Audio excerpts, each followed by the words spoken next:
യോഗിരാജ് വേദാദ്രി മഹർഷി എഴുതിയ കർമ്മയോഗം അദ്ധ്യായം 7 ഭാഗം 1 ജീവജാലങ്ങളുടെ പരിണാമം.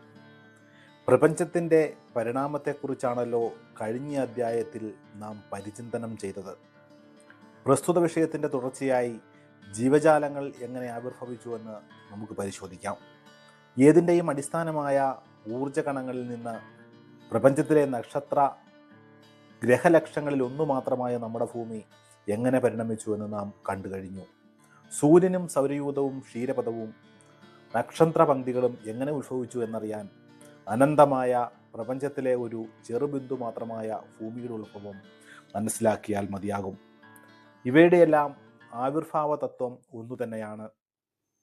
ഊർജം ഒരു പ്രത്യേക ബിന്ദുവിൽ മേഖലയിൽ കേന്ദ്രീകരിക്കപ്പെടുമ്പോൾ അവിടെയുള്ള കണങ്ങൾ പരസ്പരം അടുക്കുന്നു. പ്രസ്തുത ഊർജ മേഖലയാകെ ഭ്രമണം ചെയ്യാൻ ആരംഭിക്കുന്നു. ഇതിനെ വ്യോമപടലങ്ങളുടെ ചലനമെന്നും വിശേഷിപ്പിക്കാം. അനന്തമായ ഊർജത്തിൻ്റെ സമാഹാരമാണ് ഈ പ്രപഞ്ചം. നമുക്ക് ചുറ്റും കാണപ്പെടുന്ന ദ്രവ്യരൂപങ്ങൾ ഊർജത്തിൻ്റെ നാനാവിധ രൂപങ്ങളാണ്. ദ്രവ്യങ്ങളിലെ കണികകളെ എന്തിന് അനന്തമായ ശൂന്യാകാശത്തിൽ വിന്യസിക്കപ്പെട്ടിരിക്കുന്ന ശതലക്ഷം ആകാശഗോളങ്ങളെ തമ്മിൽ ആകർഷിച്ചു നിർത്തുന്നതും സർവവ്യാപിയായ ഊർജമല്ലാതെ മറ്റൊന്നുമല്ല. അനേക കോടി വർഷങ്ങൾ ഊർജത്തിൻ്റെ കേന്ദ്രീകരണ പ്രക്രിയയും അതിൻ്റെ ഫലമായുണ്ടായ ഊർജമേഖലയുടെ ഭ്രമണവും തുടർന്നപ്പോൾ ഊർജമേഖലയിലെ ഭാരം കൂടിയ മൂലധാതുക്കൾ മധ്യകേന്ദ്രത്തിലും സാന്ദ്രത കുറവായ മൂലകങ്ങൾ പാളികളായി പ്രാന്തപ്രദേശങ്ങളിലും ശേഖരിക്കപ്പെട്ടു. അങ്ങനെയാണ് ഘനദ്രവ്യങ്ങൾ ഗ്രഹത്തിന്റെ മധ്യത്തിലും ജലം, വായു, ഊർജം എന്നിവ അവയെ ചുറ്റിയും ഉരുത്തിരിഞ്ഞു വന്നത്. ജലം, വായു, ആകാശം എന്നിവയാൽ ഭൂമി ആവരണം ചെയ്യപ്പെട്ടത് എങ്ങനെ എന്നതിന് മറ്റൊരു ഉത്തരം ഇനി ആവശ്യമില്ലല്ലോ. ഘനദ്രവാവസ്ഥയിലുള്ള ഭൂമിയുടെ മധ്യഭാഗം രാസപദാർത്ഥങ്ങളുടെയും ലോഹസങ്കരങ്ങളുടെയും ജ്വലനം നിമിത്തം ഘനവും സാന്ദ്രതയും വർദ്ധിച്ച് പുറത്തേക്ക് മുഴയ്ക്കുകയും പ്രസ്തുത ഭാഗത്തെ ലാവ സ്ഫോടനത്തിലൂടെ പുറത്തേക്ക് വമിക്കുകയും ചെയ്തു. ഇവയാണ് പിന്നീട് പർവ്വതങ്ങളായും അഗ്നിപർവ്വതങ്ങളായും രൂപം കൊണ്ടത്. ഇപ്രകാരം ഭൂമിയുടെ ഉപരിതലം ഘട്ടം ഘട്ടമായി ജലത്തിൽ നിന്ന് ഉയർന്നു വന്നു. തുടർന്ന് അനേക ലക്ഷം വർഷങ്ങൾ നീണ്ടുനിന്ന പേമാരിയിൽ മലകളും പർവ്വതങ്ങളും ദ്രവീകരണത്തിന് വിധേയമാവുകയും പ്രായേണ സസ്യജാലങ്ങൾ ഭൂമുഖത്ത് പ്രത്യക്ഷപ്പെടുകയും ചെയ്തു. വനപ്രദേശങ്ങൾ ഉണ്ടാവുകയും അവയിൽ കൃഷിയോഗ്യമായ നിലങ്ങൾ രൂപപ്പെട്ടു വരികയും ചെയ്തു. ഭൗമാന്തർഭാഗത്തുണ്ടായ അമിത സാന്ദ്രതയും വ്യാപനവും ഭൗമോപരിതലത്തെ ക്രമാനുഗതമായി ഉയർത്തിക്കൊണ്ടുവന്നു. പീഠഭൂമികളും മലകളും മഹാപർവ്വതങ്ങളും ഉത്ഭവിച്ചതോടൊപ്പം ആയിരക്കണക്കിന് ചതുരശ്ര മൈലുകൾ മരുപ്രദേശങ്ങളായി മാറി. അങ്ങനെ ഭൂമുഖത്ത് 5 മേഖലകളുണ്ടായി: പർവ്വതങ്ങൾ, വനങ്ങൾ, കൃഷിയോഗ്യമായ നിലങ്ങൾ, സമുദ്രതീരങ്ങൾ, മരുഭൂമികൾ. പ്രാചീന തമിഴിൽ ഇവയെ കുറിഞ്ചി, മുല്ലൈ, മരുതം, നൈത്താൽ, പാലൈ എന്നീ പേരുകളിൽ വിവക്ഷിക്കുന്നു. ഭൗമോപരിതലത്തിൻ്റെ 72% ജലമാണ്. മഹാസമുദ്രങ്ങളാൽ ഭൂമി വലയം ചെയ്യപ്പെട്ടിരിക്കുന്നു. കേവലം 28% മാത്രം വരുന്ന പ്രദേശത്താണ് മേൽപ്പറഞ്ഞ 5 മേഖലകൾ. ഭൂമിയുടെ വൈവിധ്യങ്ങളുടെ മായാ കാഴ്ചകളുള്ള ഒരു മനോഹര തീരമാകുന്നത് ഈ ഭൂവൽക്കമാണ്. ഉപരിതലത്തിൽ തുടങ്ങി ഏകദേശം 10 കിലോമീറ്റർ ആഴം വരെയാണ് ഭൂവൽക്കത്തിൻ്റെ സാന്ദ്രത. അനന്തമായ രഹസ്യങ്ങൾ ഉള്ളിൽ പേർന്ന ഈ ഭൂഗോളം അതീവ കൃത്യതയോടെ ക്രമാനുഗതമായി അനുസ്യൂതം ഭ്രമണം ചെയ്തുകൊണ്ടിരിക്കുകയാണ്. ഭൗമാന്തർഭാഗത്ത് മധ്യഭാഗത്തായി ഭാരമേറിയ മൂലകങ്ങൾ സദാ വെന്തെരിഞ്ഞുകൊണ്ടിരിക്കുന്നു. ഉന്നത മർദ്ദവും ഊഷ്മാവുമാണ് ഭൂമിയുടെ ആന്തരിക പാളികളിൽ. ഭൗമഗർഭത്തിൽ അനസ്യൂതം അണുസ്ഫോടനങ്ങൾ നടന്നുകൊണ്ടിരിക്കുന്നു. അണുക്കളും പരമാണുക്കളും ഭൗമോപരിതലത്തിൽ നിന്ന് നിരന്തരമായി നാനാഭാഗത്തേക്കും എറിയപ്പെട്ടുകൊണ്ടിരിക്കുന്നു. അവയിൽ ഭൂരിഭാഗവും ഏറെ ദൂരം മുകളിലേക്ക് പോയതിനു ശേഷം ചലനവേഗം നഷ്ടപ്പെട്ട് ശൂന്യതയിൽ ഒഴുകി നടക്കും. ഇത്തരം കണങ്ങൾ ഒന്നു ചേർന്നാണ് ഉൽക്കകൾ ഉണ്ടാകുന്നത്. അവ കൂടുതൽ വലുതായി ഭാരം സംഭരിച്ച് ഭൂമിയുടെ ഗുരുത്വാകർഷണത്താൽ ഭൂമിയിലേക്ക് തന്നെ നിലം പതിക്കുന്നു.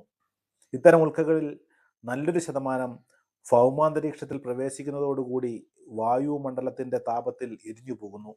ഇതിൽ നിന്നും രക്ഷപ്പെടുന്ന ഉൽക്കകൾ ഭൂമിയുടെ ഗുരുത്വാകർഷണ വലയത്തിൽ പെടാതെ അവസാനം ഉപഗ്രഹങ്ങളായി മാറുന്നു. ജീവജാലങ്ങളുടെ സാന്നിധ്യമാണ് ഭൂമിയെ മറ്റ് സൗരയൂഥ ഗ്രഹങ്ങളിൽ നിന്ന് വ്യത്യസ്തമാക്കുന്നത്. രൂപാന്തരണത്തിന്റെ വിവിധ ഘട്ടങ്ങളിലൂടെ കടന്നുപോയ ഭൂമി ഇന്നും മാറ്റങ്ങൾക്ക് വിധേയമായിക്കൊണ്ടിരിക്കുന്നു. കോടാനുകോടി വർഷങ്ങൾ പഴക്കമുള്ള ഭൂമിയുടെ ഘടനയിലും സ്വഭാവത്തിലും പ്രകൃതി പ്രതിഭാസങ്ങൾ വലിയ മാറ്റങ്ങൾ വരുത്തിക്കൊണ്ടിരിക്കുകയാണ്. കോടാനുകോടി വർഷങ്ങൾക്കുള്ളിൽ ഭൂഗോളത്തിൽ സുദൃഢമായ ഭൂവിഭാഗങ്ങൾ കൂടി വരികയും ഭൂമിതാപം ഉയരുകയും ചെയ്യും.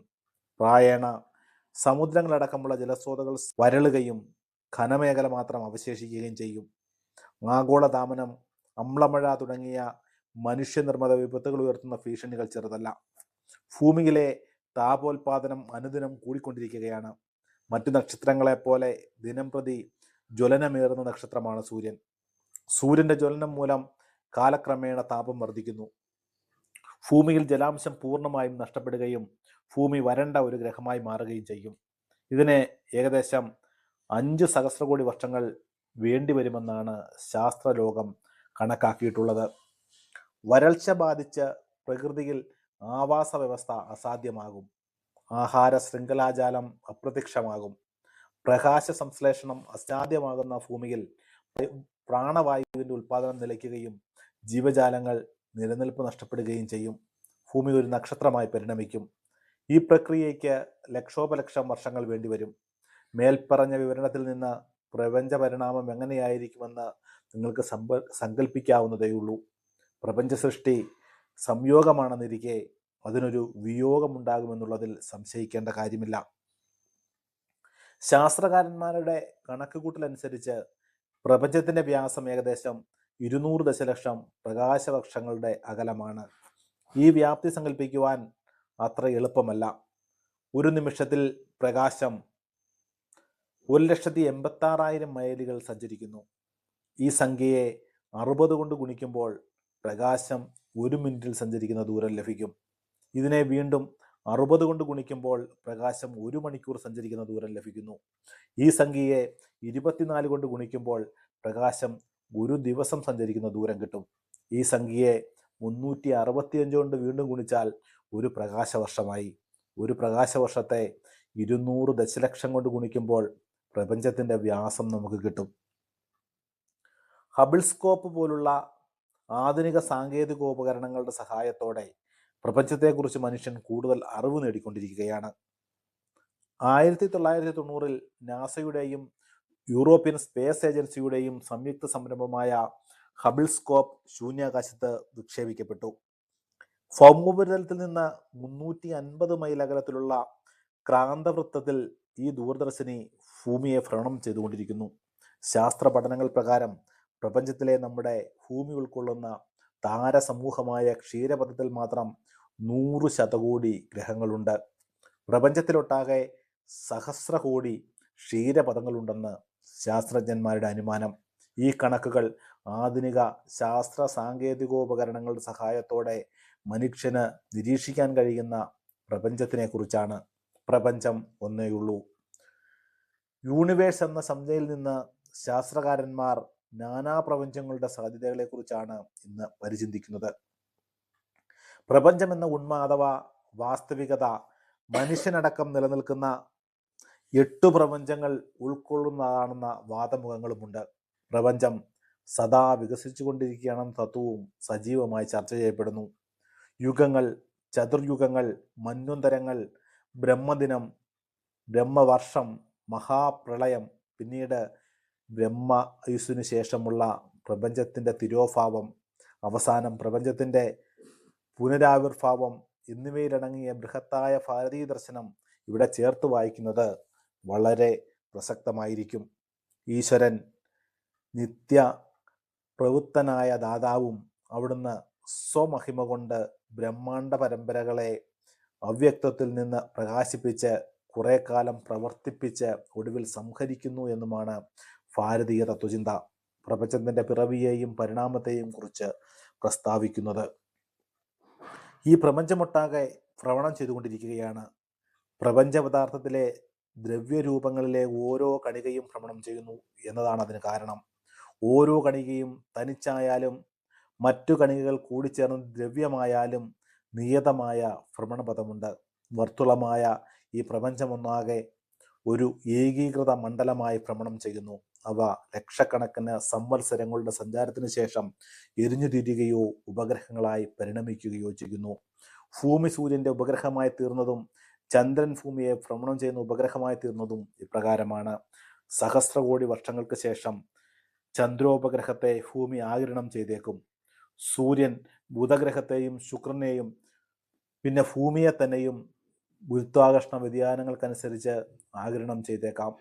സഹസ്രകോടി വർഷങ്ങൾ കഴിയുമ്പോൾ ഒരു ചുമപ്പു ഭീമനായി മാറിക്കഴിയുന്ന സൂര്യനിൽ ഭൂമി വലയം പ്രാപിക്കുമെന്നാണ് ശാസ്ത്രജ്ഞർ വിലയിരുത്തുന്നത്. സൂര്യനിലെ ഹൈഡ്രജൻ ഇന്ധനം എരിഞ്ഞു തീരാറാകുമ്പോൾ സൂര്യന്റെ അന്തർഭാഗത്തിൽ ഗുരുത്വാകർഷണം മൂലം അമിത സമ്മർദ്ദം അനുഭവപ്പെടും. തന്മൂലം അന്തർഭാഗത്ത് നടന്നുകൊണ്ടിരിക്കുന്ന അണുസംയോജന പ്രവർത്തനം സൂര്യന്റെ ബാഹ്യമേഖലയിലേക്ക് മാറും. അതുമൂലം സൂര്യന്റെ ബാഹ്യാന്തരീക്ഷം വലുതായി തുടങ്ങും. സൂര്യന്റെ സമീപത്തുള്ള ഗ്രഹങ്ങളുടെ ഭ്രമണപഥവും കടന്ന് സൂര്യൻ വികസിക്കുമ്പോൾ സാന്ദ്രത കുറഞ്ഞ വാതക മേഖലയിൽ ഭ്രമണം തുടരുന്ന ഭൂമിയുടെ ഭ്രമണപഥം സാന്ദ്രത കുറഞ്ഞ വാതകത്തിന്റെ ഘർഷണം മൂലം ഉള്ളിലേക്ക് ചുരുങ്ങും. അങ്ങനെ ഭൂമി സൂര്യനിലേക്ക് പൂർണ്ണമായും ആഗിരണം ചെയ്യപ്പെടും. ഭൂമിയുടെ അന്ത്യത്തിന് എത്രയോ മുമ്പ് തന്നെ ഭൂഗ്രഹത്തിലെ സസ്യജന്തുജാലങ്ങളുടെ അന്ത്യം സംഭവിച്ചിരിക്കും. കാരണം സൂര്യന്റെ ചെറിയ തോതിലുള്ള വികാസം മൂലം ഭൂമിയിൽ അത്യുഷ്ണം അനുഭവപ്പെടുകയും ജലസ്രോതസ്സുകൾ വറ്റിവരളുകയും ചെയ്യും. കാർബൺ ഡൈ ഓക്സൈഡിന്റെ അമിതമായ വർധനവ് ആഗോള താപനത്തിന്റെ പ്രധാന കാരണമാണെന്ന് എല്ലാവർക്കും അറിയാം. അന്തരീക്ഷത്തിൽ അമിതമായി ഉയരുന്ന കാർബൺ വാതകത്തിന്റെ അളവ് ഒരു പാളിയായി സൂര്യനിൽ നിന്നും ഭൗമോപരിതലത്തിൽ പതിക്കുന്ന താപത്തിന്റെ ഒരംശത്തെ അന്തരീക്ഷത്തിന് പുറത്തേക്ക് കടത്തിവിടാതെ ഭൂമിയിൽ തന്നെ തടഞ്ഞു നിർത്തുന്നു. വായു മലിനീകരണം, ഓസോൺ പാളിയുടെ ശോഷണം, ആണവ വികിരണങ്ങൾ, ജലമലിനീകരണം, ശബ്ദമലിനീകരണം, വനനശീകരണം, പ്രകാശ മലിനീകരണം ഇവയെല്ലാം പരിസ്ഥിതിക്ക് ഭീകരമായ ഭീഷണി ഉയർത്തുന്ന പ്രശ്നങ്ങളായി നിലനിൽക്കുന്നു. ആവാസ വ്യവസ്ഥയിൽ സംഭവിച്ചിട്ടുള്ള താളപ്പിഴകൾക്കെല്ലാം കാരണം മനുഷ്യന്റെ ഇടപെടലുകളാണെന്ന് കാണാൻ വിഷമമില്ല.